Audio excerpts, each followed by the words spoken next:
السلام علیکم ورحمۃ اللہ وبرکاتہ۔ ان الحمد للہ نحمده ونستعینه ونستغفره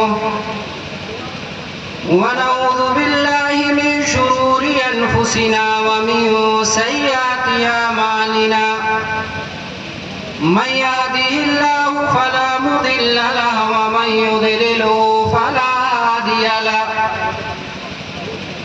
وأشهد أن لا إله إلا الله وأشهد أن محمدا عبده ورسوله يا أيها الذين آمنوا اتقوا الله حق تقاته ولا تموتن إلا وأنتم مسلمون يا أيها الناس اتقوا ربكم الذي خلقكم من نفس واحدة وخلق منها زوجها وبث منهما رجالا كثيرا ونساء واتقوا الله الذي تساءلون به والأرحام إن الله كان عليكم رقيبا يا أيها الذين آمنوا اتقوا الله وقولوا قولا سديدا يصلح لكم أعمالكم ويغفر لكم ذنوبكم ومن يطع الله ورسوله فقد فاز فوزا عظيما أما بعد فإن خير الحديث كتاب الله وخير الهدي هدى محمد صلى الله عليه وسلم وشر الأمور محدثاتها وكل محدثة بدعة وكل بدعة ضلالة وفي رواية كل ضلالة في النار فأعوذ بالله السميع العليم من الشيطان الرجيم بسم الله الرحمن الرحيم وسيق الذين اتقوا ربهم إلى الجنة زمرا حتى إذا جاءوها وفتحت أبوابها قال لهم خزنتها سلام عليكم طبتم فادخلوها خالدين وقال النبي صلى الله عليه وسلم فيما رواه أبو هريرة رضي الله عنه عن النبي صلى الله عليه وسلم قال قال الله تبارك وتعالى أعددت لعبادي الصالحين ما لا عين رأت ولا أذن سمعت ولا خطر على قلب بشر أو كما قال النبي صلى الله عليه وسلم صدق الله العظيم وصدق رسوله النبي الكريم ونحن على ذلك لمن الشاهدين والشاكرين والحمد لله رب العالمين۔ اسٹیج پہ تشریف فرما علماء کرام، بزرگوں، عزیزوں، پس پردہ موجود خواتین ملت اسلامیہ، ہر قسم کی بڑائی، کبریائی، حمد و تعریف اللہ رب العالمین کے لیے ہے۔ بعدہ کروڑوں درود و سلام کے نذرانے پیش ہو تمام انبیاء اور رسولوں کی مقدس جماعت پر، خصوصاً آخری نبی ساقی کوثر شافع روز محشر، انبیاء کے سردار، مدینہ کے تاجدار، مومنوں کی دل کی بہار، جناب محمد رسول اللہ صلی اللہ علیہ وسلم کی ذات اطہر پر۔ محترم سامعین و سامعات، قبل اس کے کہ میں اپنے عنوان کی آپ کے سامنے وضاحت کروں، آپ سے ایک گزارش کرنا چاہتا ہوں، وہ یہ ہے کہ جہاں بھی جناب محمد رسول اللہ صلی اللہ علیہ وسلم کا نام ہمارے کانوں کے پردے سے ٹکرائے، یہ ہماری ذمہ داری بن جاتی ہے کہ ہم جناب محمد رسول اللہ صلی اللہ علیہ وسلم کی ذات اقدس پر صلاۃ و سلام کے نذرانے پیش کریں۔ یہ ہماری ذمہ داری ہے اور یہ ایک فریضہ ہے جو مسلمانوں کے تئیں، مسلمانوں کے ذمہ یہ چیز واجب اور ضروری ہے۔ قرآنی آیات اور حدیث نبوی سے بالکل بات آیا اور واضح ہو گئی ہوگی کہ آج کہ اس پروگرام میں میرا موضوع خطابت ہے جنت کی حقیقت۔ اللہ رب العالمین سے ہم دعا کرتے ہیں کہ اللہ رب العالمین ہمیں جنت کی حقیقت سمجھنے اور جنت میں لے جانے والے اعمال کرنے کی توفیق عنایت فرمائے، آمین یا رب العالمین۔ محترم سامعین و ناظرین، اللہ رب العالمین نے بے شمار مخلوقات پیدا کیے ہیں۔ ان تمام مخلوقات میں سے اللہ رب العالمین نے اپنی بندگی اور اپنی عبادت کے لیے صرف 3 مخلوقات کا انتخاب کیا۔ 3 مخلوقات کو اللہ رب العالمین نے عبادت کا مکلف بنایا۔ عبادت کی ذمہ داری اللہ رب العالمین نے 3 مخلوقات پر ڈالی ہے۔ ان میں سے پہلی مخلوق حضرت انسان ہے، دوسری مخلوق جنات ہیں، اور تیسری نوری مخلوق جن کو ملائکہ اور فرشتوں کے نام سے جانا جاتا ہے۔ تمام مخلوقات میں سے اللہ رب العالمین نے اپنی عبادت اور اپنی بندگی کے لیے صرف 3 مخلوقات کا انتخاب کیا۔ قرآن مقدس کے اندر اللہ رب العالمین ارشاد فرماتا ہے کہ وَمَا خَلَقْتُ الْجِنَّ وَالْإِنسَ إِلَّا لِيَعْبُدُونَ، کہ میں نے انسانوں کو، میں نے جناتوں کو اپنی عبادت اور اپنی بندگی کے لیے پیدا کیا۔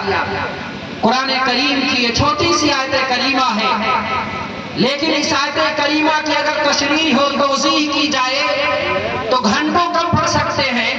اس آیت کریمہ سے یہ اشارہ ملتا ہے کہ اللہ رب العالمین نے انسان اور جنات کو اپنی بندگی اور اپنی عبادت کے لیے پیدا کیا، اور قرآن کریم کی اس آیت کا اقتضاء النص یہ بتلا رہا ہے کہ اللہ رب العالمین نے انسانوں سے پہلے جنات کو پیدا کیا، کیونکہ ترتیب میں اللہ نے فرمایا وَمَا خَلَقْتُ الْجِنَّ وَالْإِنسَ إِلَّا لِيَعْبُدُونَ، کہ میں نے جنات اور انسان کو اپنی بندگی اور اپنی عبادت کے لیے پیدا کیا۔ یہ ترتیب جو اللہ رب العالمین نے بیان کی ہے، یہ ترتیب بے اعتبار تخلیق ہے، یعنی انسان سے پہلے جس مخلوق کو اللہ رب العالمین نے پیدا کیا وہ جنات ہے۔ اسی وجہ سے رب تبارک و تعالیٰ نے جناتوں کا تذکرہ اس آیت کے اندر پہلے کیا، اور واضح طور پہ یہ ہمیں اس کی دلیل ملتی ہے کہ انسان اور جنات عبادت کے کیا ہیں، مکلف ہیں۔ ایک تیسری مخلوق جن کو ہم ملائکہ کے نام سے جانتے ہیں، یہ ملائکہ بھی عبادت کے مکلف ہیں۔ اللہ رب العالمین قرآن مقدس کے اندر ارشاد فرماتا ہے یا ایھا الذین آمنوا قوا انفسکم واہلیکم نارا وقودھا الناس والحجارہ علیہا ملائکۃ غلاظ شداد لا یعصون اللہ ما امرہم ویفعلون ما یؤمرون، کہ اے مومنوں تم اپنے آپ کو جہنم کی آگ سے بچا لو۔ آپ کو معلوم ہوگا قرآن کریم کے اندر اللہ رب العالمین نے خطابت کے بے شمار اسلوب اختیار کیے، کہیں پہ یا ایھا النبی کہا، کہیں پر یا ایھا الذین آمنوا کہا، کہیں پہ کہا یا ایھا الناس اعبدوا ربکم الذی خلقکم والذین من قبلکم لعلکم تتقون، کہیں پہ اللہ رب العالمین نے اور دیگر خطاب سے ہمیں اور آپ کو مخاطب کیا۔ لیکن ان تمام اسلوب خطابت میں سب سے نرالا، سب سے پیارا اور سب سے میٹھا اسلوب یا ایھا الذین آمنوا کا ہے۔ یا ایھا الذین آمنوا کہہ کر کے اللہ رب العالمین ہم سے اور آپ سے چاہتا کیا ہے؟ آئیے ایک چھوٹی سی روایت سعید بن منصور کی کتاب کے حوالے سے آپ کے سامنے رکھتا چلوں کہ ان مسعر بن کدام قال جاء رجل الى عبد الله فقال اوصني فقال اذا سمعت الله يقول في كتابه يا ايها الذين امنوا فاسقي اليها سمك فانه خير تؤمر به او او شر تصرف عنہ، رواہ سعید بن منصور فی تفسیری، سعید بن منصور کی روایت ہے، حضرت مصعب بن کدام بیان فرماتے ہیں کہ ایک آدمی اللہ کے حضرت عبداللہ بن مسعود رضی اللہ تعالیٰ عنہ کے پاس آیا اور عبداللہ بن مسعود سے کہتا ہے کہ اوصنی، مجھے کچھ نصیحت کر دیجئے، مجھے کچھ وصیت کر دیجئے۔ عبداللہ بن مسعود رضی اللہ تعالیٰ عنہ نے بیان فرمایا تھا کہ جب اذا سمعت اللہ یقول فی کتابہ، جب تم اللہ رب العالمین کو قرآن مقدس کے اندر یا ایھا الذین آمنوا کہتے ہوئے سنو، فاسمعوا الیہ سماعت، تو اپنی کان کو اسی طرف جھکا لو، کیونکہ رب یا ایھا الذین آمنوا کے بعد جس چیز کا حکم دینے جا رہا ہے یا تو بڑی بہتر چیز ہوگی جس چیز پر تم عمل کر کے اپنی دنیا کو بھی سجا سکتے ہو اور اپنی آخرت کو کامیاب بنا سکتے ہو، یا ایھا الذین آمنوا کے بعد بڑی بری چیز ہوگی، بڑی بھیانک چیز ہوگی جس سے اللہ تم کو چوکنا کرنا چاہتا ہے، متنبہ کرنا چاہتا ہے کہ جس برائی کے اندر اگر حضرت انسان و جنات مبتلا ہو جائے تو ان کی دنیا بھی برباد ہو سکتی ہے، ان کی آخرت بھی تباہ ہو سکتی ہے۔ اس وجہ سے یا ایھا الذین آمنوا کے پیچھے جو راز ہے اس راز کو سمجھنے کی ہم اور آپ کوشش کریں۔ اللہ رب العالمین فرما رہا ہے کہ اے مومنو، اپنے آپ کو جہنم کی آگ سے بچا لو۔ اپنے آپ کو کیسے جہنم کی آگ سے بچائیں؟ اللہ تفسیر کے اندر علامہ طبری رحمہ اللہ ذکر کرتے ہیں کہ اللہ رب العالمین کی اطاعت کر کے تم اپنے آپ کو جہنم کی آگ سے بچا لو اور اپنے اہل و عیال کو جہنم کی آگ سے بچاؤ۔ اپنے اہل و عیال کو کیسے بچائیں؟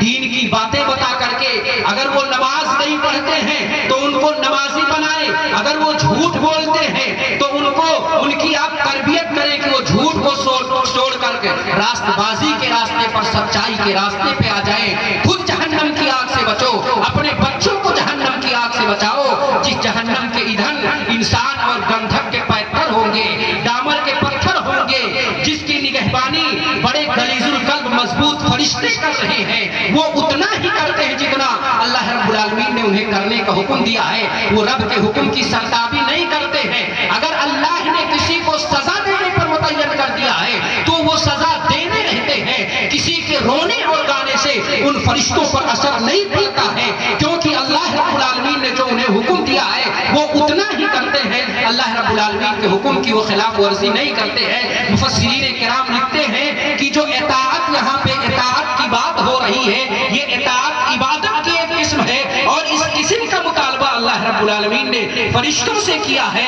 اور فرشتے بھی عبادت کے مکلف ہیں۔ جس طرح سے انسان عبادت کے مکلف ہیں، جنات عبادت کے مکلف ہیں، ایسے فرشتے بھی عبادت کے مکلف ہیں۔ بس فرق اتنا ہے کہ ان کی عبادت کچھ اور ہے، ہماری عبادت کچھ اور ہے، ہمارا طریقہ کچھ اور ہے، ان کا طریقہ کچھ اور ہے۔ آؤ میں آپ کو بتاتا چلوں، یہ فرشتے جو یہاں پہ بھی موجود ہوں گے، یہ فرشتے میرے رب کی کس طرح سے بندگی اور عبادت کرتے ہیں، کس طرح سے اپنے رب کو یاد کرتے ہیں۔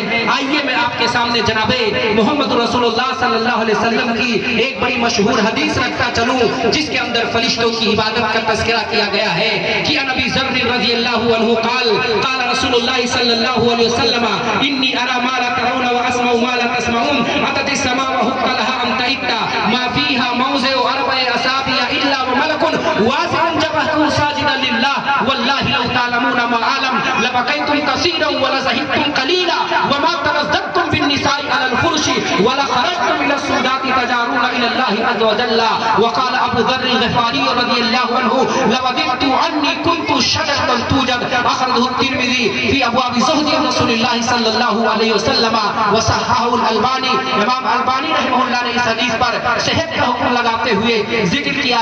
بیان کرنے والے ابو ذر غفاری ہیں، انہوں نے ذکر کیا، اللہ کے رسول فرماتے ہیں، اللہ کے رسول صلی اللہ علیہ وسلم نے کہا انی ارى ما لا ترون، کہ میرے پیارو، صحابہ سے مخاطب ہو کر کہتے ہیں میں وہ چیز دیکھ رہا ہوں جو تم نہیں دیکھ پا رہے ہو، میں وہ چیز سن رہا ہوں جو تم نہیں سن سکتے ہو، میں دیکھ رہا ہوں کہ آسمان ہل رہا ہے، میں دیکھ رہا ہوں کہ آسمان چرچرا رہا ہے۔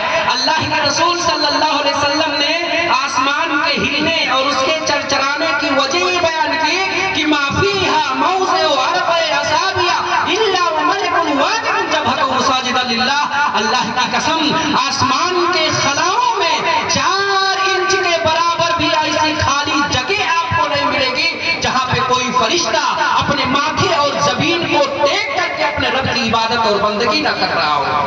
اللہ کے رسول صلی اللہ علیہ وسلم بیان فرماتے ہیں کہ قسم ہے اس ذات کی جس کے ہاتھ میں میری جان ہے، اگر جو میں جانتا ہوں میرے پیاروں تم جان جاؤ تو تم ہنسنا بھول جاؤ گے، رونا شروع کر دو گے، اور اپنے بیویوں سے بستروں پر انجوائمنٹ کرنا ترک کر دو گے، اور اپنے گھر بار کو چھوڑ کر کے اپنے اعزاء اقارب رشتہ دار ماں باپ بھائی بہن سارے لوگوں کو چھوڑ کر کے تم بیابانوں ریگستان اور صحراؤں میں چلے جاؤ گے اللہ رب العالمین سے فریاد کرنے کے لیے، اپنے گناہوں سے معافی مانگنے کے لیے تم اپنے گھر بار کو چھوڑ کر کے میدان کی طرف پہاڑیوں میں بیابانوں میں نکل جاؤ گے۔ حضرت ابو ذر غفاری رضی اللہ تعالیٰ عنہ بیان فرماتے ہیں کاش کہ میں درخت ہوتا اور کاٹ دیا جاتا، لوگ اپنے استعمال میں اسے لے آتے۔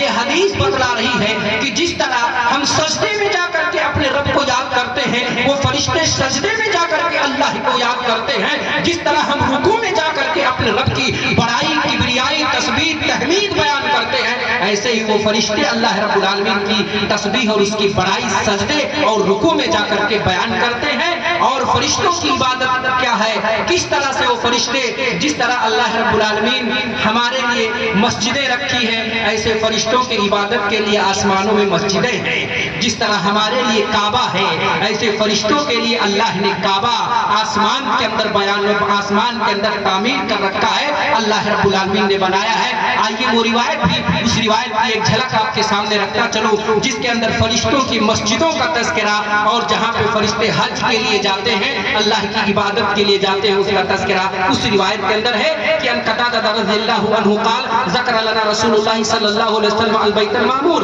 فقال البیت المعمور مسجد فی السماء بحذاء الكعبہ حتی لو خر لخر علیہا يدخلون كل يوم 70,000 ملک فاذا خرجوا منه لم يعودوا اخرجہ الترمذی وقال الالبانی مرسل صحیح۔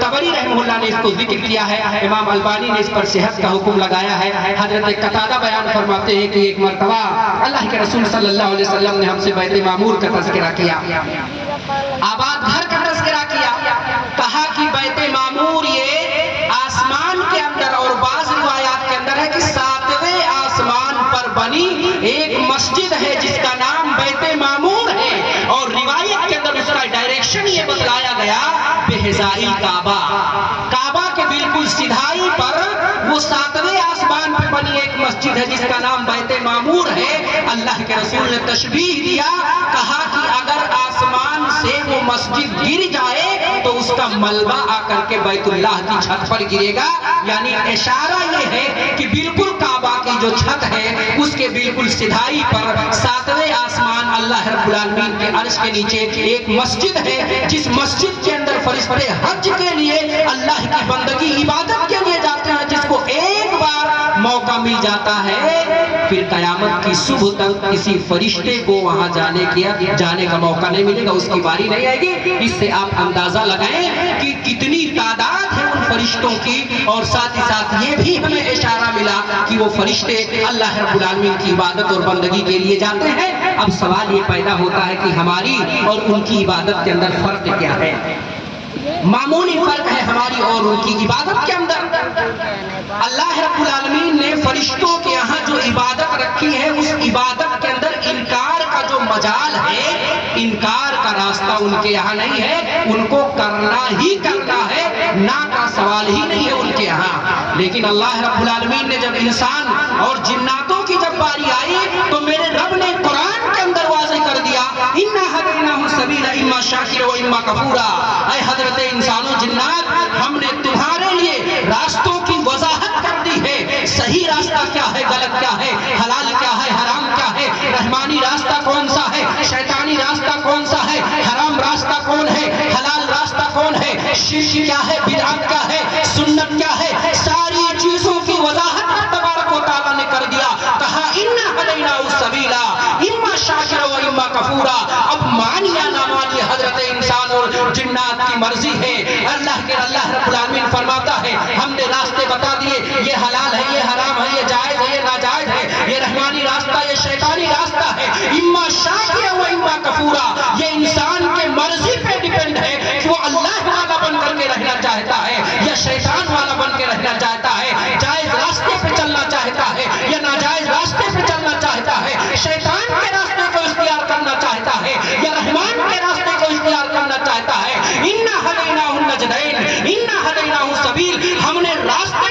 بھیج کر کے واضح کر دیے ہیں. اگر وہ اللہ کا شکر گزار بندہ بن کر کے آئے گا تو ان الابرار لفی نعیم، نعمتوں والی جنت استقبال کرے گی. اور اگر رب کا ناشکرا بندہ بن کر کے آئے گا تو ان الفجار لفی جہیم، اور جو گالی گلوچ کرنے والے اللہ کی نافرمانی کرنے والے لوگ ہیں ان کو جہنم کا راستہ دکھا دیا جائے گا. میرے رب نے واضح طور پہ بیان فرما دیا ان الذین کذبوا بآیاتنا واستكبروا عنها لا تفتح لهم ابواب السماء ولا يدخلون الجنہ حتى يلج الجمل في سم الخیاط. کہ جو لوگ اللہ کی آیتوں کی تکذیب کرتے ہیں، اس کے حکم کی سرتابی کرتے ہیں، اس کا حکم نہیں مانتے ہیں، قرآن کی آیتوں کو جھٹلاتے ہیں، اس سے پیٹ پھیر لیتے ہیں، اللہ رب العالمین بیان فرما رہا ہے ایسے لوگ اللہ کی جنت کے اندر داخل نہیں ہوں گے یہاں تک کہ ایک اونٹ سوئی کی سوراخ کے اندر داخل ہو جائے. استحالہ کی مثال ہے کہ جس طرح ایک سوئی کی سوراخ کے اندر ایک اونٹ داخل نہیں ہو سکتا ہے، ایسے ہی اللہ کی آیتوں کی روگردانی کرنے والے، اللہ کے احکام اور اس کے آیتوں کے احکام سے منہ موڑنے والے جنت کے اندر داخل نہیں ہو سکتے یہاں تک کہ ایک اونٹ سوئی کے سوراخ کے اندر داخل ہو جائے. ساتھ ہی ساتھ اس آیت سے جنت کا ثبوت ملا. جس جنت کی حقیقت کے تعلق سے میں اپنی بات کو آپ کے سامنے رکھ رہا ہوں، آپ کو میں بتلاتا چلوں جس جنت کا تذکرہ قرآن کی آیتوں کے اندر ابھی ہوا یا نبی کے حدیثوں کے اندر ہوا، اس جنت کو عربی زبان کے اندر کیا کہتے ہیں؟ جنت یہ عربی کا لفظ ہے اور جنت کے معنی ہوتے ہیں گارڈن اور باغیچے کے. اور ہر جنت اور ہر باغیچے کو آپ جنت کا نام نہیں دے سکتے ہیں. جنت اسی باغیچے کو کہا جائے گا جس کے اندر انواع اور اقسام کے پھل فروٹ کے درخت موجود ہوں اور ساتھ ہی ساتھ کھجور اور انگور کے درخت موجود ہوں. تو ایسی جنت کو، ایسے باغ کو عربی زبان کے اندر جنت کہا جاتا ہے. اور اصطلاح شرع میں جنت وہ جگہ ہے جو اللہ رب العالمین نے متقیوں کے لیے، پرہیزگاروں کے لیے، فرما برداروں کے لیے، موحدین کے لیے اور اسی طرح سے سنت پر چلنے والوں کے لیے تیار رکھی ہے. اور اس جنت پر میرے پیاروں ایمان لانا واجب و ضروری ہے. اگر کوئی آدمی جنت کا انکار کر دے تو وہ کافر ہو جاتا ہے، اسلام کے اندر اس کا حصہ باقی نہیں رہتا.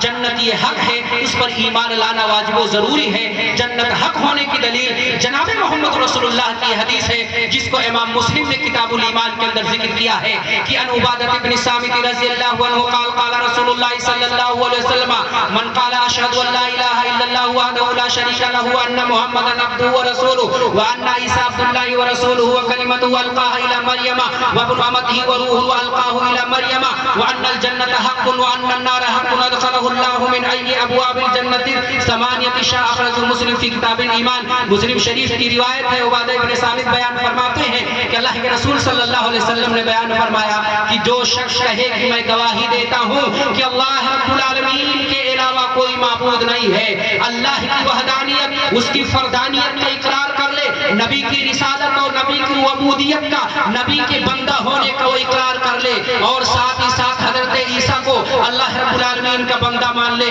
اللہ رب العالمین کا رسول مان لے اور جنت کے حق ہونے پر ایمان لے آئے، جہنم کے حق ہونے پر ایمان لے آئے. پیارے رسول اسے خوشخبری سنا رہے ہیں ادخلہ اللہ من ای ابواب الجنت ثمانیہ شاء، وہ جنت کے 8 دروازوں میں سے جس دروازے سے چاہے وہ داخل ہو سکتا. پہلی چیز کیا ہے؟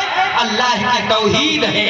اللہ کی اسماء کے اندر، اللہ کی صفات کے اندر، اللہ اور اس کی ربوبیت کے اندر، الوہیت کے اندر کسی کو شریک نہ ٹھہرائے. لیکن بڑے افسوس کے ساتھ کہنا پڑ رہا ہے آج معاشرے اور سماج کے اندر بھی کچھ ایسے قسم کے لوگ پائے جاتے ہیں جو جماعت اہل حدیث کو کافر، جماعت اہل حدیث کو وہابی اور نہ جانے کن کن القاب سے ملقب کر کے ان کو اسلام سے خارج کرنے کی کوشش کرتے ہیں. جب ان کی تقریروں کو سنا جاتا ہے تو بڑی ہنسی آتی ہے کہ آج جو ہے ایمان کی سرٹیفکیٹ وہ دے رہا ہے جس کے جھولی میں ایمان نہیں ہے. آج نبی سے محبت کے دعوے دار وہ کر رہا ہے جس کے جھولیوں میں غداری کے سوا کچھ بھی نہیں ہے. آج وہ ہمیں نبی سے محبت کا ہم کو درس دے رہا ہے، نبی سے محبت کا طریقہ سکھلا رہے. جنہوں نے اللہ کی الوہیت پہ ڈاکے ڈالے ہیں، جنہوں نے اللہ کے اسماء اور صفات پہ ڈاکے ڈالے ہیں، جنہوں نے اللہ کو پہچانا نہیں، ایک طرف رب کے سامنے بھی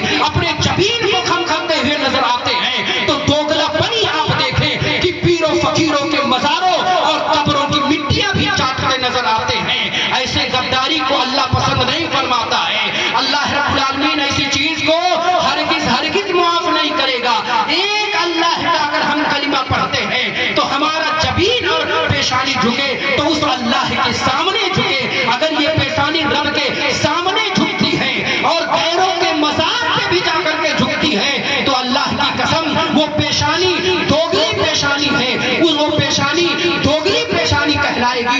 ایسے دوگلوں کو اللہ رب العالمین پسند نہیں فرماتا ہے. ایک طرف ہم کہتے ہیں مدد کرنے والا اللہ ہے, دینے والا اللہ ہے, روزی دینے والا, لڑکا لڑکی بیٹا بیٹی دینے والا, بیماری دینے والا, شفا دینے والا, یہ اللہ رب العالمین کے ہاتھ میں ہے. دوسری طرف ہمارا عقیدہ ہے کہ عبد القادر جیلانی الغوث المدد, عبد القادر جیلانی سے بھی مدد طلب کیا جاتا ہے, یا علی المدد کے نعرے لگائے جاتے ہیں. اللہ کی قسم اگر تمہارے عقیدے کے مطابق یا غوث عبد القادر جیلانی یا دستگیر یا علی المدد کا نعرہ لگانا اگر یہ ایمان ہے تو اللہ کی قسم ہمیں ایسا ایمان نہیں چاہیے, ہمیں ایسا ایمان نہیں چاہیے. حقیقت یہ ہے کہ اللہ رب العالمین قرآن مقدس کے اندر یا جناب محمد رسول اللہ اپنے حدیث کے اندر بیان فرما رہے ہیں, جو گواہی اللہ کی وحدانیت کی, اللہ کی فردانیت کی, اللہ کی یکتائیت کی دے اور اللہ کے رسول کی رسالت و نبوت کو تسلیم کر لے,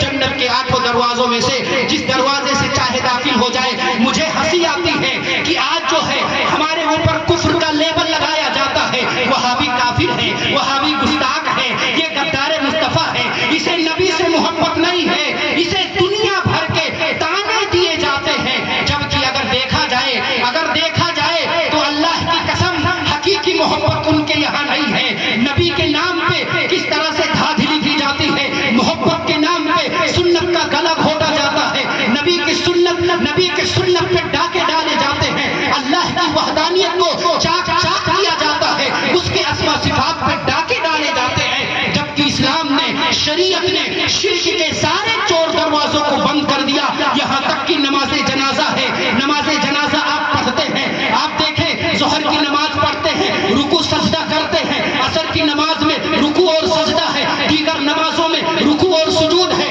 لیکن جب نماز جنازہ کی باری آئی پیارے رسول نے فرمان جاری کر دیا, جنازہ تمہارے سامنے پڑا ہے, کھڑے کھڑے سورہ فاتحہ پڑھ لینا, کھڑے کھڑے کوئی سورت کی تلاوت کر لینا, کھڑے کھڑے مردے کے لیے دعا مانگ لینا, کھڑے کھڑے صلاۃ و سلام کا نذرانہ پیش کر دینا.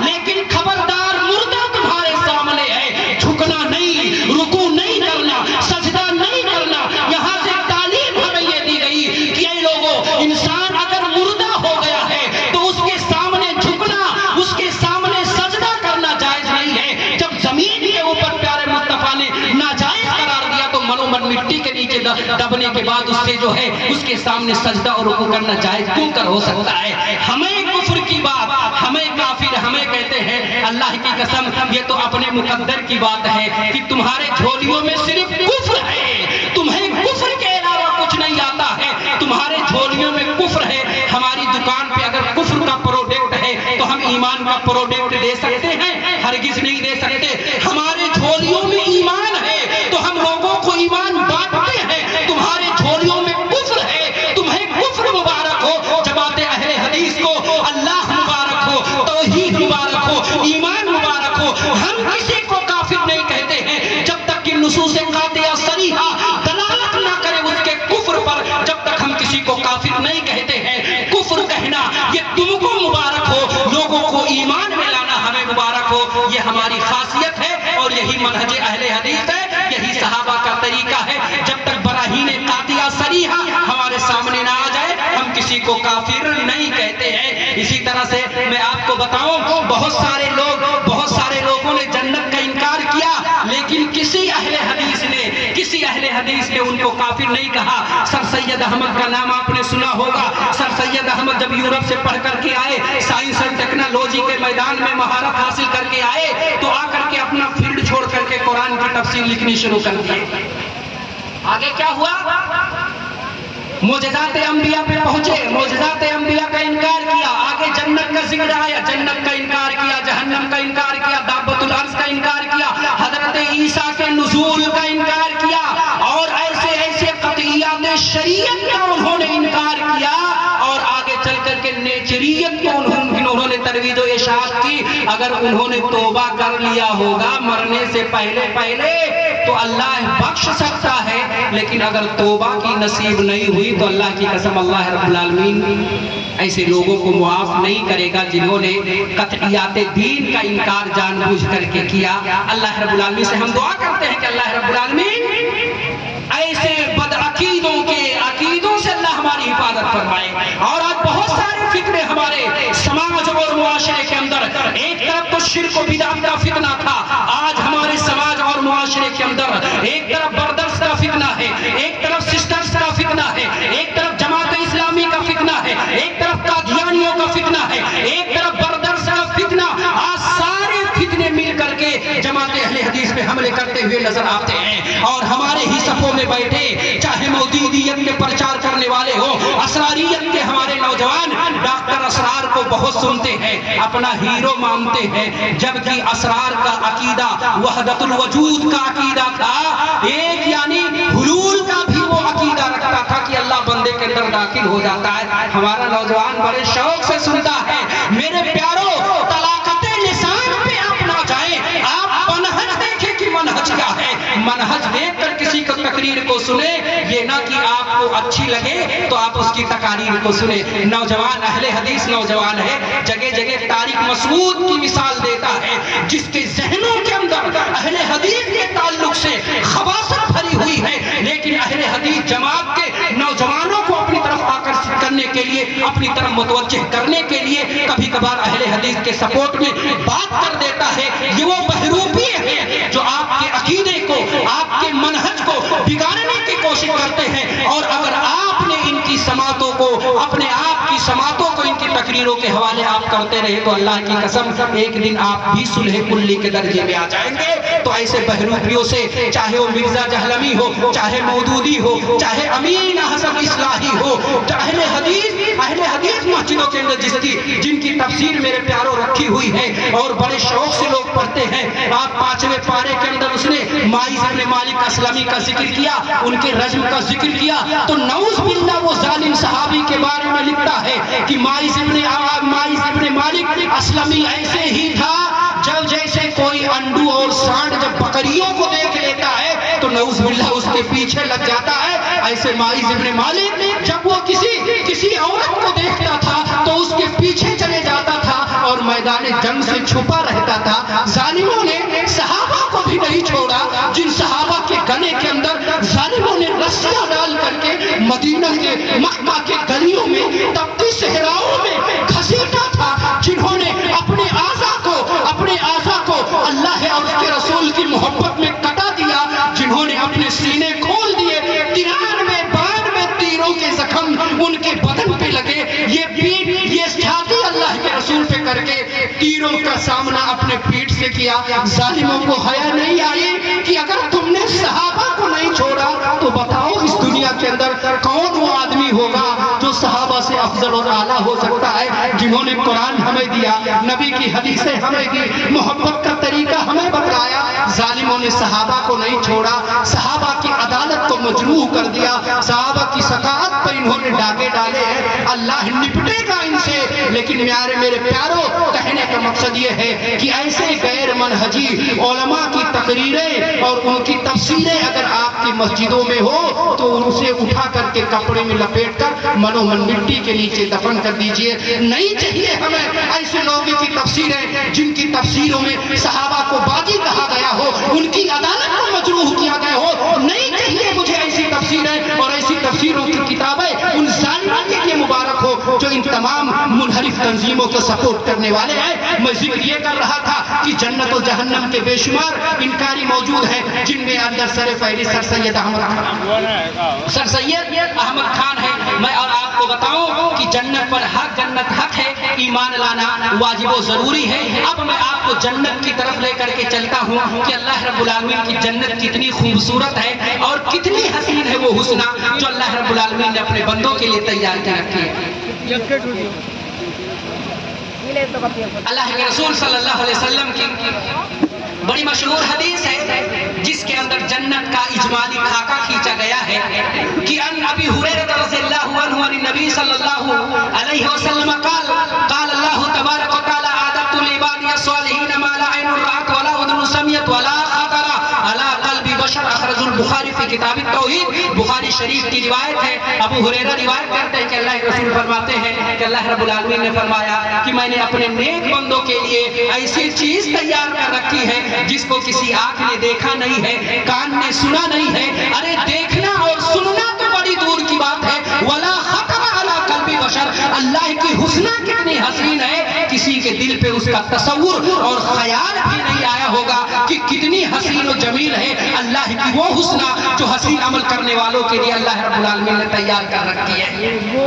اور اللہ کی حسنہ کتنی حسین ہے.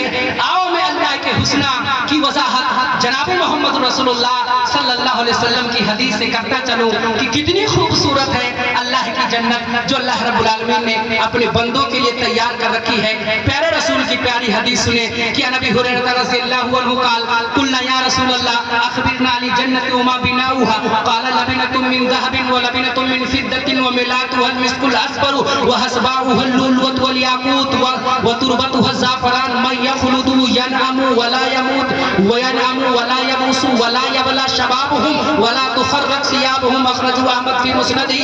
مسند احمد کی روایت ہے اللہ کے ابو ہریرہ رضی اللہ تعالیٰ عنہ نے بیان فرمایا کہ اللہ کے رسول صلی اللہ علیہ وسلم نے انہوں نے کہا اے اللہ کے رسول اخبرنا عن الجنہ وما بناؤها.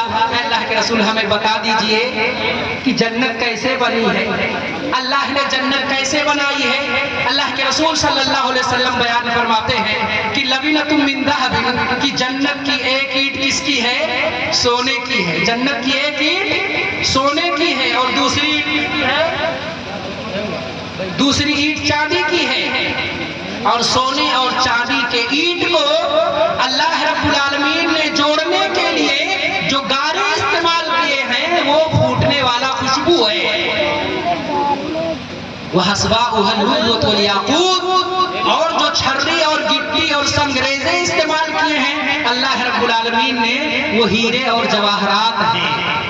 تربتها الزعفران اور جنت کی جو مٹی ہے وہ زعفران ہے.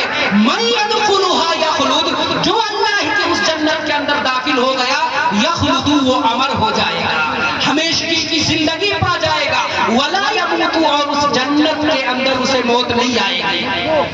جنت کے اندر اسے موت نہیں آئے گی. آدمی کو جب اللہ رب العالمین نعمتوں سے نوازتا ہے, صحت و تندرستی سے نوازتا ہے, پیسہ روپیہ سے نوازتا ہے تو اسے کسی کا خوف اور ڈر نہیں ہوتا ہے. بیمار ہو گیا پیسے سے ڈاکٹر خرید لے گا, کھانے کی ضرورت پڑی پیسہ دے کر کے کھانے کی چیزوں کو وہ خرید سکتا ہے. اگر وہ ڈرتا کسی چیز سے ہے تو موت سے ڈرتا ہے کہ کہیں موت نہ آ جائے اور ہمارے تمام چین و سکون پر پانی پھیر کر کے چلی جائے. اور یہ ڈر یہ انسان کی فطرت کے اندر داخل ہے اور کہیں نہ کہیں یہ ڈر یہ خوف جنتیوں کے دلوں کے اندر جنت میں بھاگی رہے گی. اس وجہ سے اللہ کے رسول صلی اللہ علیہ وسلم نے اللہ رب العالمین نے جنتیوں کے دل سے اس ڈر کو ختم کر دیا. اور ڈر کو کس طریقے سے ختم کیا جناب محمد رسول اللہ صلی اللہ علیہ وسلم کی حدیث سنیے کہ ان ابی سعید الخدری رضی اللہ عنہ قال قال رسول اللہ صلی اللہ علیہ وسلم یؤتی بالموت یوم القیامت کہیئۃ کبش املها ثم ینادی مناد یا اہل الجنۃ فیشربون وینظرون فیقول هل تعرفون هذا فیقولون نعم هذا الموت وكلهم قد رآه ثم ینادی یا اہل النار فیشربون وینظرون فیقول هل تعرفون هذا فیقولون نعم هذا الموت وكلهم قد رآه ثم قرأ رسول الله صلى الله عليه وسلم وانذرهم يوم الحسرة إذ قضي الأمر وهم في غفلة أهل الدنيا وهم لا يؤمنون. أخرجه البخاري في كتاب التفسير. کتاب التفسیر بخاری کی روایت ہے. ابو سعید خدری رضی اللہ تعالیٰ عنہ بیان فرماتے ہیں کہ اللہ کے رسول صلی اللہ علیہ وسلم بیان فرماتے ہیں کہ کل قیامت کے دن موت کو لایا جائے گا. ایک بھیڑ کی ایک چکبرے بھیڑ کی شکل میں لے کر کے آیا جائے گا. ترمذی کی روایت ہے جنت و جہنم کے بیچ ایک دیوار ہوگی, اس دیوار پہ موت کو کھڑا کر دیا جائے گا. ایک فرشتہ آواز دے گا اے جنتیوں, اتنا کہنا ہوگا کہ جنتی سر اٹھا کر ڈر اور خوف سے دیکھ رہے ہوں گے کہ یہ فرشتے کیوں بلا رہے ہیں. آواز اور ندا دی جائے گی اے جنتیوں جنت کے قریب آ جاؤ, اے جہنمیوں جہنم کے قریب آ جاؤ. جنتی جنت کے دیوار کے قریب آ جائیں گے, جہنمی جہنم کے پر بنی دیوار کے قریب آ جائیں گے. اللہ رب العالمین تعارف کروائے گا اے جنتیوں جہنمیوں دیکھ لو, اس کو جانتے ہو کہ نہیں جانتے ہو. سب تمام جنتی اور جہنمی کہیں گے ارے اس کو کون نہیں جانتا ہے, یہ تو وہی موت ہے جس نے دنیا کی چین و سکون کو غارت کر دیا تھا. مفسرین نے محدثین نے قرآن اس حدیث سے یہ استدلال کیا ہے کہ جن مرنے سے پہلے انسان موت کو دیکھ لیتا ہے تبھی تو وہ جنت و جہنم دیوار پہ موت کو لایا جائے گا تو جنتی اور جہنمی دونوں پہچان لیں گے کہ موت ہے۔ اللہ رب العالمین فرشتوں کو حکم دے گا اس موت کو ذبح کر دو، موت کو ذبح کر دیا جائے گا اور اعلان ہو جائے گا، اے جنتیوں اگر تمہارے دل کے اندر ذرہ برابر موت کا خوف اور ڈر ہے تو اے جنتیوں آج اعلان کیا جا رہا ہے، موت کا خاتمہ کیا جا رہا ہے۔ اب جنتیوں کو جنت کے اندر موت نہیں آئے گی، اور اے جہنمیوں تم بھی سن لو، اب جہنم کے اندر جو ہے تمہارا جہنم پر جو ہے جہنم میں اب تمہیں کبھی موت نہیں آئے گی، اعلان ہو جائے گا۔ یہ الگ بات ہے کہ بقا جہنم کو حاصل ہے کہ نہیں، اہل علم بیٹھے ہوئے ہیں۔ بعض علماء کہتے ہیں جنت تو ہمیشہ باقی رہے گی، لیکن جہنم کچھ علماء کہتے ہیں فنا ہو جائے گی ایک لمبے مدت کے بعد، اور کچھ اہل علم کہتے ہیں کہ جہنم جو ہے فنا نہیں ہوگی، کچھ کہتے ہیں فنا ہو جائے گی۔ اللہ عالم بالصواب، اس معاملے میں توقف اختیار کرنا میں زیادہ مناسب اور راجح سمجھتا ہوں۔ بہرحال اعلان ہو جائے گا، نہ جنتیوں کو جنت میں موت آئے گی اور نہ ہی جہنمیوں کو جہنم کے اندر موت آئے گی، اور جو ایک بار جنت کے اندر داخل ہو گیا وہ ہمیشگی کی زندگی پا جائے گا، اور ساتھ ہی ساتھ کبھی اس کے کپڑے پرانے نہیں ہوں گے، کبھی اس کی جوانی ختم نہیں ہوگی۔ اللہ جنت کے اندر جنتیوں کو کریل جوانی عطا کرے گا، 30 سے 33 سال کی عمر ہوگی۔ ترمذی شریف کی روایت ہے کہ عن معاذ بن جبل رضی اللہ عنہ ان رسول اللہ صلی اللہ علیہ وسلم قال يدخل اهل الجنة الجنة جردا مردا مكهلين ابناء 30 او ابناء 33 سنة اخرجه الترمذي في صفة الجنة ونعيمها عن رسول اللہ صلی اللہ علیہ وسلم۔ ترمذی شریف کی روایت ہے، اللہ کے رسول بیان فرماتے ہیں کہ جنتی جنت کے اندر داخل ہوں گے جردن مردا، زائد بال نہیں ہوں گے، فالتو قسم کے جو بال ہوتے ہیں جنتیوں کے بدن پہ نہیں ہوں گے، سر پہ بال ہوں گے جو خوبصورتی کی علامت ہے، اور زائد قسم کے جو بال ہیں جسے صاف کرنے کی دنیا کے اندر نوبت آتی ہے، جنت کے اندر وہ بال نہیں ہوں گے۔ اور عمر کتنی ہوگی؟ یا 30 سال ہوگی یا 33 سال ہوگی۔ 30 اور 33 سال کی کڑیل جوانی عطا کر کے اللہ رب العالمین جنتیوں کو جنت کے اندر داخل کرے گا۔ آئیے میں اپنے موضوع کو آگے بڑھاؤں، 11:30 بجے تک میرا وقت ہو جائے گا تو بتا دیجئے گا۔ اللہ کے رسول صلی اللہ علیہ وسلم قرآن کریم کے اندر آپ دیکھیں سورہ رحمان اگر پڑھیں تو 4 جنتوں کا تذکرہ ہے۔ پہلی 2 جنتوں کا تذکرہ میں نے حدیث کی روشنی میں کیا، اور 2 اور جنتیں ہیں، دونوں جنتوں میں کافی ڈیفرنٹ اور فرق ہے، خوبصورتی کے اندر بھی اور منازل کے اعتبار سے بھی۔ آئیے 2 اور جنتیں کیسی ہیں جو اللہ رب العالمین نے حسین عمل کرنے والوں کے لیے تیار کر رکھی ہے۔ جناب محمد رسول اللہ صلی اللہ علیہ وسلم کی یہ حدیث سنتے چلے۔ انس بن مالک رضی اللہ عنہ قال قال رسول اللہ صلی اللہ علیہ وسلم خلق اللہ جنت عدن بیدہ لبنۃ من درۃ بیضاء ولبنۃ من یاقوتۃ حمراء ولبنۃ من زبرجدۃ خضراء ملات والمسك والحصباء واللؤلؤ وحشيش والزعفران ثم قال لها عز وجل انطقي فقالت قد افلح المؤمنون فقال الله عز وجل وعزتي وجلالي لا يجاورني فيك بخيل ثم قال رسول الله صلى الله عليه وسلم ومن يوق شح نفسه فاولئك هم المفلحون اخرجه ابن ابي الدنيا وصححه الالباني۔ ابن ابی الدنیا کی روایت ہے، حضرت انس بن مالک راوی حدیث ہے، جناب محمد رسول اللہ صلی اللہ علیہ وسلم بیان فرماتے ہیں کہ اللہ رب العالمین نے جنت عدن کو اپنے ہاتھ سے پیدا کیا، اپنے ہاتھ سے بنایا۔ 4 ایسی چیزیں ہیں جنہیں اللہ رب العالمین نے اپنے ہاتھ سے پیدا کیا۔ وہ 4 چیزیں کون ہیں؟ پیارے رسول کی حدیث سنیں۔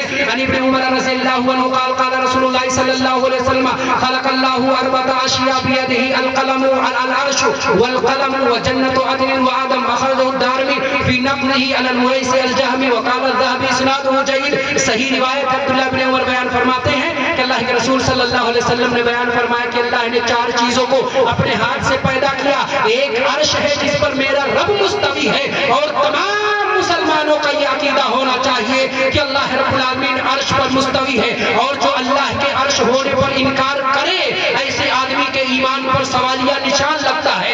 اگر آپ کسی سے پوچھیں اللہ کہاں ہے، وہ کہے عرش پہ ہے، تو آپ اس کے ایمان کی گواہی دیں۔ اگر اللہ کے عرش ہونے کا انکار، عرش پہ ہونے کا انکار کرے تو اس کے ایمان پر سوالیہ نشان لگا دیجئے، اور اس پر یہ لیبل لگا سکتے ہیں کہ یہ منہج سے ہٹا ہوا ہے، یہ صحابہ کا منہج نہیں ہے۔ دوسری چیز اللہ رب العالمین نے قلم جس سے تقدیر کو لکھا، اللہ رب العالمین نے اس قلم کی تخلیق خود فرمائی ہے، اور جنت عدن اور اسی طرح سے حضرت آدم علیہ السلام کو اللہ رب العالمین نے اپنے ہاتھ سے پیدا کیا۔ پہلی حدیث پہ لوٹتے ہیں، اللہ رب العالمین نے جنت عدن کو اپنے ہاتھ سے پیدا کیا، جس کی ایک اینٹ سفید موتی کی ہے، دوسری اینٹ لال موتی کی ہے، تیسری اینٹ ہرے موتیوں والی ہے۔ حسبا ہوا گا، اللہ کے رسول آگے فرماتے ہیں ملاتُ المسکو، اور اس کا گارا خوشبو ہے۔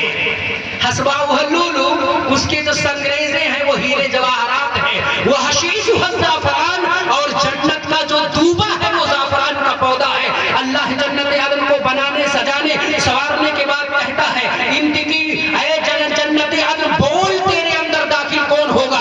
وہ جنت عدن بول پڑتی ہے قد افلح المؤمنون، میرے اندر آنے والے لوگ وہ ہوں گے جو صاحب ایمان ہوں گے، جن کے ایمان میں، جن کے دل کے اندر ایمان ہوگا، ایمان کی شمع روشن ہوگی۔ ایسے روشن ایمان دل والے لوگ اس جنت عدن کے اندر داخل ہوں گے۔ اللہ رب العالمین جنت عدن سے کہتا ہے وہ جنت عدن قسم ہے میری عزت و جلال کی، لا یجاورنی فیکی بخیل، کوئی بخیل اور کنجوس آدمی جنت عدن کے اندر داخل نہیں ہوگا۔ جنت عدن کے اندر داخل ہونے والے فیاض قسم کے لوگ ہوں گے، بڑے قسم کے لوگ ہوں گے، جن کا دل اللہ کے لیے بڑا ہوگا، رسول اللہ کے لیے بڑا ہوگا، دین کے لیے بڑا ہوگا، دینی پروگرام کے لیے بڑا ہوگا، اللہ کی کتاب کی نشر و اشاعت کے لیے بڑا ہوگا، اللہ کے گھر کی تعمیر کے لیے وہ اپنے ہاتھوں کو کھول کر کے خرچہ کر رہے ہوں گے۔ ایسے بڑے اور سخی فیاض دل والے لوگ اللہ رب العالمین کی جنت عدن کے اندر داخل ہوں گے۔ ہر ایرا غیرہ نتو خیرہ جنت کے اندر داخل نہیں ہوگا۔ اللہ کے راستے میں جب دینے کی بات آتی ہے تو ہمارے ہاتھ سکڑ جاتے ہیں، اور حرام کاموں میں اگر خرچ کرنا ہو تو انسان جیب سے گڈیاں نکال کر کے حرام کاموں میں وہ صرف کر دیتا ہے۔ ایسے حرام کاموں میں اپنے ہاتھ کو کھول کر خرچ کرنے والے اللہ کی جنت کے اندر جانے والے نہیں ہیں۔ بڑے قسم کے لوگ، فیاض قسم کے لوگ اللہ رب العالمین کی جنت عدن کے اندر داخل ہیں۔ پھر اللہ کے رسول نے تلاوت کی، جو بخیلی سے بچا لیا گیا وہ کامیاب ہو گیا۔ اللہ رب العالمین کی اس نے کیا کی؟ جنت پا لیا۔ اب آئیے جنت کی دیوار کے بعد آپ کو دروازے کی طرف لے کر کے چلوں۔ میرا موضوع حقیقت جنت ہے، تو نعمتیں یہاں کم آئیں گی۔ جنت کی حقیقت اس وجہ سے اس موضوع کو رکھا جاتا ہے میرے پیاروں، جب ہم جنت کے بارے میں جانیں گے ہمارے دل کے اندر شوق پیدا ہوگا، اور جب شوق پیدا ہوگا تو ہم جنت میں لے جانے والے جو اعمال ہیں وہ شوق سے کریں گے۔ آئیے میں آپ کو جنت کی دیوار کی طرف، دیوار کے بعد جنت کے دروازے کی طرف لے کر کے چلتا ہوں، اور جنت کے دروازوں کا تذکرہ اللہ نے قرآن مقدس کے اندر کیا۔ وسیق الذین اتقوا ربهم الی الجنۃ زمرا حتی اذا جاؤوها وفتحت ابوابها قال لهم خزنتها سلام علیکم طبتم فادخلوها خالدین۔ اللہ رب العالمین بیان فرماتا ہے کہ وسیق الذین اتقوا ربهم، جو اپنے رب سے ڈرنے والے بندے ہوں گے کل قیامت کے دن ان کو گروہ کی شکل میں ہاتھ کر کے جنت کی طرف لے کر کے جایا جائے گا۔ جب جنت کے دروازے پہ پہنچیں گے، جنت کے دروازے کھل جائیں گے اور فرشتے استقبال کریں گے، اے جنتی بندو آؤ، تم دنیا کے اندر بڑے نیک تھے، آؤ اللہ کی جنت میں ہمیشہ کے لیے داخل ہو جاؤ۔ تو یہاں ابواب کا تذکرہ ہے جس کے معنی دروازے ہوتے ہیں۔ جنت و جہنم میں ملا کر کے 15 دروازے ہیں، اور اسی طرح قرآن میں ابواب جمع کے ساتھ 15 بار آیا ہے۔ کتنے بار؟ 15 بار آیا ہے، اس کو آپ نوٹ کر لیں۔ جنت کے اندر کتنے دروازے ہیں؟ ابھی پہلی تقریر ہوئی، شیخ عبداللہ صاحب نے اشارہ کیا جنت کے دروازوں کی طرف۔ جنت کے اندر 8 دروازے ہیں، اور جہنم کے اندر کتنے دروازے ہیں؟ 7 دروازے ہیں۔ میں اب آپ سے پوچھنا چاہتا ہوں جنت کے اندر 8 اور جہنم کے اندر 7 کیوں ہے؟ اس کا جواب یہ ہے، ایک تو قرآن اور حدیث پر ایمان لانا واجب و ضروری ہے۔ قرآن نے کہا، حدیث نے کہا 7 اور 8 ہے تو ہمیں ماننا ہے، یہ پہلا جواب ہے۔ دوسرا جواب یہ ہے کہ جنت یہ اللہ رب العالمین کا فضل ہے، اور جہنم یہ اللہ رب العالمین کا عدل ہے۔ فضل کا مقام اعلیٰ ہوتا ہے عدل سے۔ تیسرا جواب یہ ہے کہ جنت یہ اللہ رب العالمین کی رحمت ہے، جہنم اللہ رب العالمین کا غضب ہے۔ اور روایت کے اندر اللہ رب العالمین، اللہ کے رسول صلی اللہ علیہ وسلم بیان فرماتے ہیں، اللہ رب العالمین نے ذکر کیا کہ اللہ کے رسول صلی اللہ علیہ وسلم بیان فرماتے ہیں کہ اللہ رب العالمین نے بیان فرمایا کہ میری رحمت میرے غضب پہ غالب ہے، تو رحمت یہ غالب ہے، اس لیے اس کے اندر جنت کے اندر 8 دروازے ہیں اور جہنم کے اندر کتنے ہیں؟ 7 دروازے ہیں، اور اس طرح سے جنت کے دروازوں کے نام بھی ہیں۔ اس حوالے سے ایک چھوٹی سی روایت بخاری کے حوالے سے آپ کے سامنے رکھتا چلوں تاکہ جنت کے دروازوں کا اجمالی خاکہ آپ کے سامنے آ جائے کہ نبی ہریرہ رضی اللہ عنہ قال قال رسول اللہ صلی اللہ علیہ وسلم من انفق زوجین فی سبیل اللہ نودی من ابواب الجنہ یا عبداللہ هذا خیر فمن کان من اہل الصلاۃ دوی من باب الصلاۃ ومن کان من اہل الجہاد دوی من باب الجہاد ومن کان من اہل الصیام دوی من باب الریان ومن کان من اہل الصدقہ دوی من باب الصدقہ فقال ابو بکر رضی اللہ عنہ ما علی من دوی من تلک الابواب من ضرورت فهل يدعى احد من تلك الابواب كلها فقال النبي صلى الله عليه وسلم وارجو ان تكون منه اخرج البخاری في کتاب الصوم۔ بخاری شریف کی روایت ہے، ابو ہریرہ بیان فرماتے اللہ کے رسول صلی اللہ علیہ وسلم نے بیان فرمایا جس نے جوڑے جوڑے اللہ کے راستے میں خرچہ کیے، یعنی اللہ کے راستے میں اگر آپ کو دینا ہے تو کرتے کے ساتھ پیجامہ بھی دیجئے، اسی طرح سے پینٹ دے رہے ہیں تو شرٹ بھی دیجئے، 1 روپے نہیں 2 روپے دیجئے، اور اگر کسی کو دینا ہی چاہتے ہیں تو 5 کے بدلے نہ اس کو 1000 دیجئے، 15 نہیں اس کو 2000 دیجئے۔ من انفق زوجین فی سبیل اللہ، جس نے جوڑے جوڑے اللہ کے راستے میں خرچہ کیے، نودی من تلک الابواب، نودی من ابواب الجنہ، جنت کے دروازوں سے اسے بلایا جائے گا، نمازی کو نمازی دروازے سے، صدقہ کرنے والے کو صدقہ نامی دروازے سے، جہاد کرنے والے جہاد کے نام دروازے سے پکارا جائے گا، اور اللہ کے راستے میں صدقہ کرنے والوں کو صدقہ نامی دروازے سے پکارا جائے گا۔ ابو بکر نے سوال کر لیا، اے اللہ کے رسول کیا 8 دروازوں سے جس کو پکارا جائے گا اس کا کوئی نقصان تو نہیں ہے؟ پتہ چلا ہوتا ہے یہ بھی بلا رہا، وہ بھی بلا رہا، وہ بھی بلا رہا، یہ بھی بلا رہا ہے، دنیا کے اندر پتہ چلتا ہے بیچارہ بیچ میں کھڑا کہیں کر نہیں ہوا، تو کہیں ایسا تو نہیں مانگنا۔ اللہ کے رسول سے پوچھتے ہیں کہ جس کو 8 دروازوں سے پکارا جائے گا کیا اس کا کوئی نقصان تو نہیں ہے؟ اللہ کے رسول سے دوبارہ پوچھ لیتے ہیں، اے اللہ کے رسول کوئی ایسا خوش نصیب آدمی ہے جس کو جنت کے 8 دروازوں سے پکارا جائے گا؟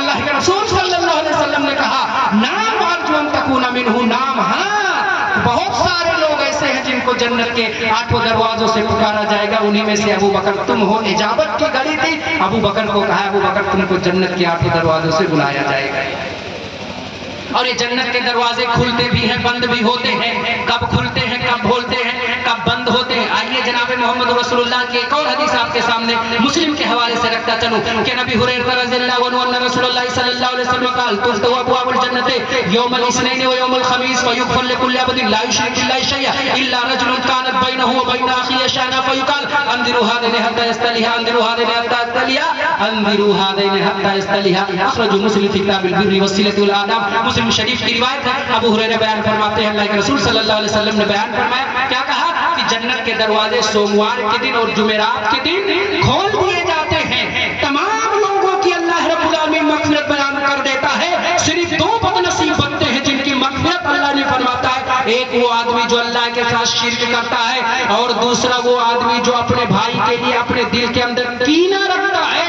ایسے کو اللہ رب العالمین معاف نہیں کرتا ہے۔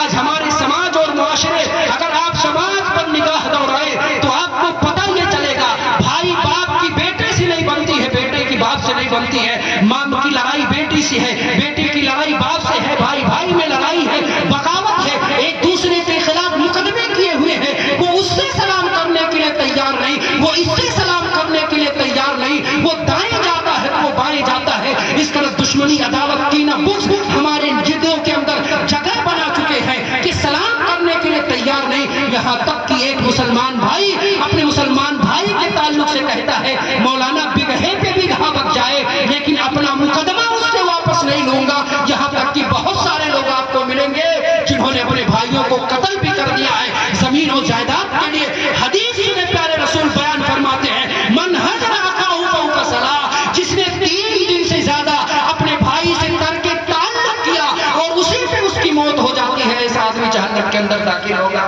میرے پیاروں کتنے لوگ بیٹھے ہوئے ہوں گے جن کی ان کے بھائی سے نہیں پٹتی ہوگی، بغاوت ہوگی ایک دوسرے کے لیے تیار نہیں ہوتے ہیں. بات کرنے کے لیے آپ لاکھ نمازیں پڑھیں, اپنے پیشانی کو خون آلود کرتے رہیں, حج پہ حج, عمرے پہ عمرے کرتے رہیں. اللہ کی قسم آپ کا دل اگر اپنے بھائی کے لیے صاف نہیں ہے تو اللہ رب العالمین آپ کی عبادتوں کو قبول نہیں فرمائے گا. ایک روایت کے اندر ہے کہ جب تک آدمی ایک دوسرے سے بات نہیں کر لیتا ہے, جب تک اس کے اعمال لٹکے ہوئے رہتے ہیں, جب بات کر لیتا تو اعمال قبول ہو جاتے, بات نہیں کرتے اسی کو اس کی موت ہو جاتی ہے. تو اللہ رب العالمین کو کیا حشر ہوگا, اس سے ہمیں اور آپ کو ڈرنا چاہیے. اب جنت کے دروازے کتنے کشادہ ہیں, جنت کے ایک دروازے سے کتنے لوگ داخل ہو سکتے ہیں. آئیے جناب محمد رسول اللہ صلی اللہ علیہ وسلم کی ایک اور حدیث سنتے چلے کہ ان سہل بن سعد الساعدی رضی اللہ عنہ ان رسول اللہ صلی اللہ علیہ وسلم قال لا يدخلون من امتی الجنة 70,000 او 700,000 لا يدري ابو حازم ايهما قال متماسكون آخذ بعضهم بعضا لا يدخل اولهم حتى يدخل آخرهم ووجوههم على صورة القمر ليلة البدر. اخرجه البخاری. بخاری شریف کی روایت ہے. اللہ کے رسول صلی اللہ علیہ وسلم بیان فرماتے ہیں کہ میری امت کے 70,000 لوگ, یا راوی کو شک ہے 7 لاکھ لوگ جنت کے ایک دروازے سے داخل ہو جائیں گے, اور کیفیت یہ ہوگی ایک دوسرے کے ہاتھ کو پکڑے ہوئے ہوں گے, نہ کوئی آگے نہ کوئی پیچھے, سب بسب ایک ساتھ 7 لاکھ لوگ اللہ رب العالمین کی جنت کے ایک دروازے سے داخل ہو جائیں گے. پھر بھی وہ دروازہ تنگ نہیں ہوگا, اور کتنے حسین اور کتنے خوبصورت ہوں گے. اللہ کے رسول صلی اللہ علیہ وسلم بیان فرماتے ہیں ان کے چہرے ایسے ہی چمک رہے ہوں گے جیسے 14ویں رات کا چاند چمکتا ہوا نظر آتا ہے, ایسے ان کے چہرے حسین و جمیل اور خوبصورت ہوں گے. اللہ اپنی حسنہ کے اندر حسین عمل کرنے والوں کو حسین بنا کر کے اٹھایا جائے گا, اور ان کے حسن و جمال کا عالم کیا ہوگا. پیارے رسول صلی اللہ علیہ وسلم کی ایک اور حدیث سنتے چلے کہ نبی ہریرہ رضی اللہ عنہ نے نبی صلی اللہ علیہ وسلم قال اول زمرۃ تدخل الجنہ علی صورۃ القمر لیلۃ البدر والذین علی آثارها كأحسن كوكب دري في السماء اذا اتن قلوبهم على قلب رجل واحد لا تباغض بينهم ولا تحاسد ولكل امرئ زوجتان يرى مخسوقهن من وراء العظم واللحم. اخرجه البخاری فی کتاب, اخرجه البخاری, بخاری شریف کی روایت, اور ترمذی کی بھی یہ روایت ہے. ابو ہریرہ بیان فرماتے ہیں کہ اللہ کے رسول صلی اللہ علیہ وسلم نے بیان فرمایا کہ جنت کے اندر جو پہلا گروہ جنت کے اندر داخل ہوگا ان کے چہرے 14ویں رات کے چاند کی طرح چمک رہے ہوں گے, اور جو دوسرا گروہ جنت کے اندر داخل ہوگا اس کے چہرے ایسے ہی چمک رہے ہوں گے جیسے آسمان کے اندر سب سے تیز چمکنے والا ستارہ ہوگا. تمام لوگوں کا دل ایک آدمی کے دل کے طرح سے ہوں گے, نہ کوئی بغض, نہ کوئی عداوت, نہ کوئی کینہ, نہ کوئی دشمنی, نہ کوئی حسد, نہ کوئی بغاوت, نہ کوئی اختلاف, نہ کوئی انتشار, بالکل دل پاک و صاف ہوگا تمام لوگوں کا. اللہ کے رسول آگے فرما وَلِكُلِّ امْرِئٍ زَوْجَتَانِ, اور ہر جنتی کو میرا رب 2 بیوی عطا کرے گا.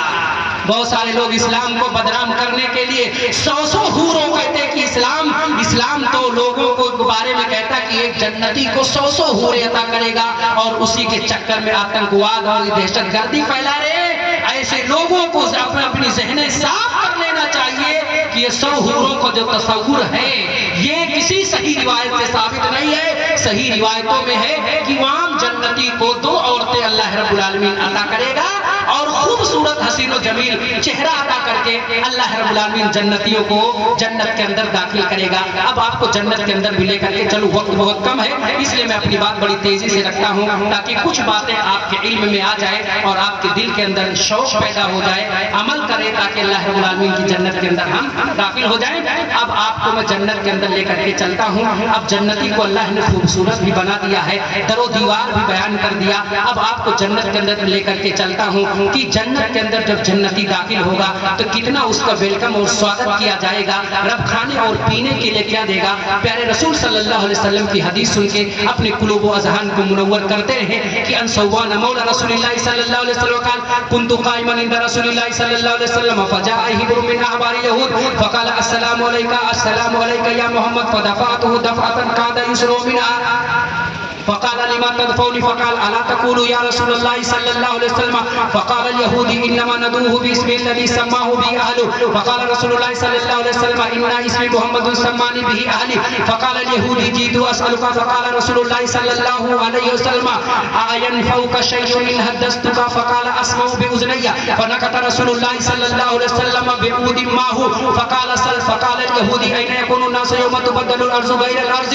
والسماوات فقال هم في الظلمة دون الجسر فقال فمن أول الناس إجازة يا رسول الله قال فقراء المهاجرين ثم قال اليهودي فما تحفظهم حين يدخلون الجنة فقال زيادة كبد النون فقال اليهودي وما جزاؤهم على إثرها فقال ينهر لهم سور الجنة الذي يأكل من أطرافها أخرجه مسلم شریف کی روایت ہے. حضرت ثوبان رضی اللہ تعالیٰ عنہ راوی حدیث ہے, وہ بیان فرماتے ہیں کہ میں اللہ کے رسول صلی اللہ علیہ وسلم کے پاس کھڑا تھا, اتنے میں ایک یہودی آیا اور اس نے کہا کہ السلام علیکہ یا محمد, اے محمد تم پر سلامتی ہو.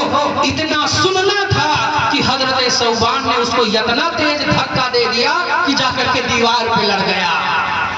یہودی نے کہا لما تدفعونی, ثوبان تم نے مجھے دھکا کیوں دیا؟ حضرت ثوبان نے کہا الا تقول یا رسول اللہ, تیری زبان سے یا رسول اللہ نہیں نکلا.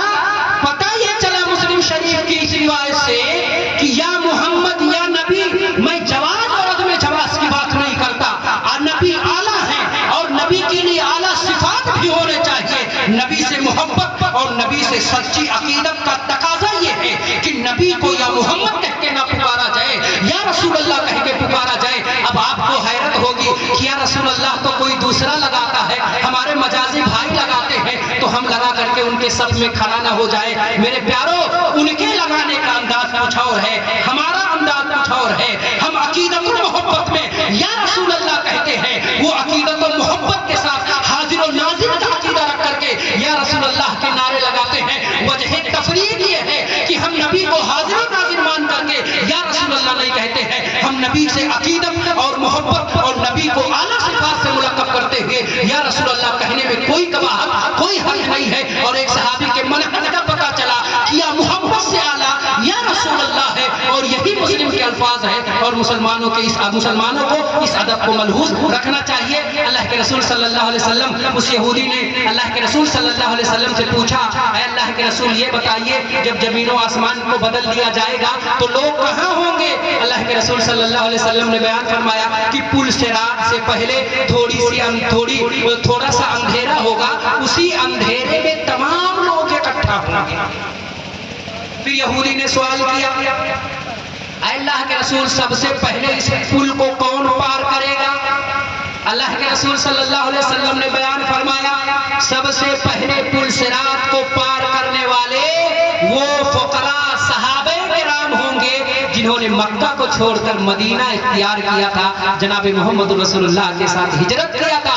پھر یہودی نے سوال کیا, جب جنتی جنت کے اندر داخل ہو جائیں گے, بیچارے بڑے بھوکے ہوں گے, تو اللہ رب العالمین بطور اسٹارٹر کے انہیں کیا عطا کرے گا؟ آدمی جب ہوٹل میں جاتا تو پہلے اسٹارٹر منگاتا, چکن لالی پاپ, تندوری اور طرح طرح کی چیزیں.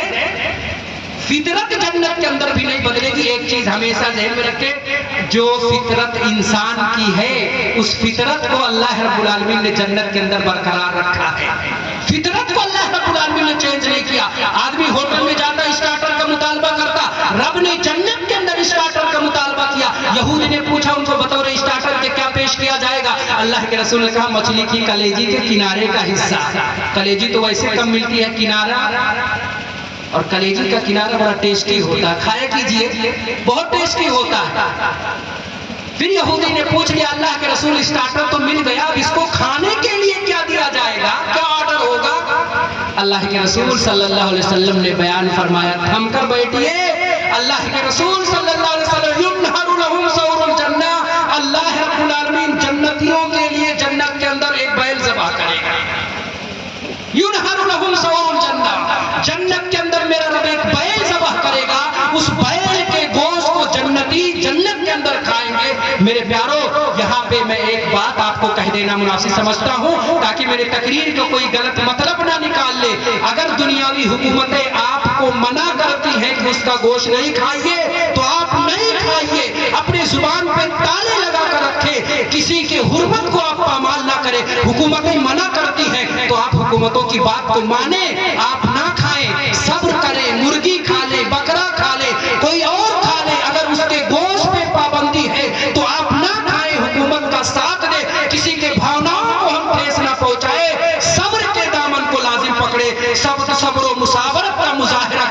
کل قیامت کے دن اللہ کہے گا این الجبارون وین المتکبرون، یہ کہاں ہیں چھوٹے چھوٹے لوگ؟ آج تو سارا پاور میرے ہاتھ میں ہے، اور جب پاور اس کے ہاتھ میں ہوگا تو اللہ جو چاہے گا وہ کھلائے گا، اللہ کو کوئی روک نہیں سکتا۔ اللہ کو پتا ہوگا کہ کچھ بیچارے مجبور ہمارے بندے انڈیا سے بھی آئے ہوں گے، ان کی بڑی دلی خواہش ہوگی، تو اللہ رب العالمین ان کی خواہش کا وہاں پہ بندوبست کیا ہے۔ پھر اس نے پوچھ لیا اب تو گوشت کھا لیا ہے بندہ، اب اس کو پیاس بھی لگے گی، کہا کیا اسے پلایا جائے گا؟